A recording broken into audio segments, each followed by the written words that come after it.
All right. Vacuous is a British death metal band out of London, the London area, and Dreams of Dysphoria is their sort of first full-length album. They seem like they were pretty ready to go with it after a couple of years. It seems like this was one of those bands that was ready to kind of break and get noticed and tour. And back when they formed in 2020, or maybe just I don't remember how long ago it was, but uh, people bought the demo, they liked it, they put out an EP, it was quite popular, and so it was time to put out a record. And they probably held back a little bit, put a little extra time, and I think it shows on this record in general. I think they've developed a little bit more of a personal style in terms of the rhythm guitar work, and that's really what's going to carry a new death metal band, is to sort of show some talent or some distinction early on, and people will catch on to the record pretty quickly. And I think you can.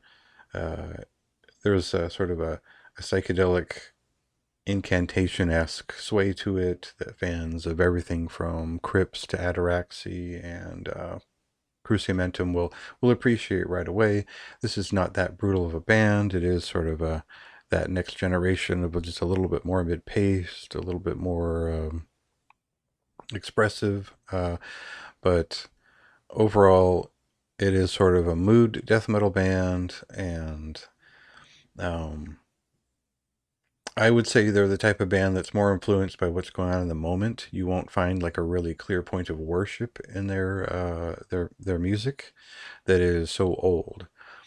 So a lot of the action here beyond the sort of atmospheric exploration of riffs and those sorts of values is very much groove centered and simpler grooves. So that's just a reality of what death metal is kind of like these days, and I think that's the most standard part of their sound. Um, I'm much more prone to more complex grooves and how they sort of evolved throughout the 2000s, and sort of just got shunted off uh, as more simple forms revived themselves. So I really don't have a complaint here about this record either way. I think that it does manage to sort of charm over time, and the sort of sway and the groove of things it isn't it isn't fucking stupid like a lot of death metal can be these days. And what I mean is that they're not selling me a plain binary groove.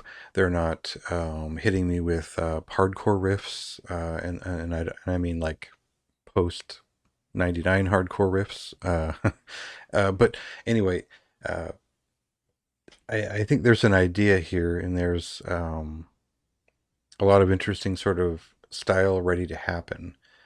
So it's just a matter of like, this is the first record, and it turned out pretty sharp because if you compare it to their last album, they were they really sound not even halfway there compared to this material. So they put in the work, they hired the right people to make it sound great, and I think the artwork is pretty cool too. So there's kind of the whole package kind of came together without seeming overworked or overthought, and yeah, I couldn't really fault any major thing about this, even if it certainly didn't blow me away or sort of like remind me why I like death metal so much, like a lot of great records have these days. But it's still a good time. It's a good guitar record. So yeah, worth checking out. I gave it a high recommendation. You can sort of make your own decision, and read more about what I thought in the review. So there you go.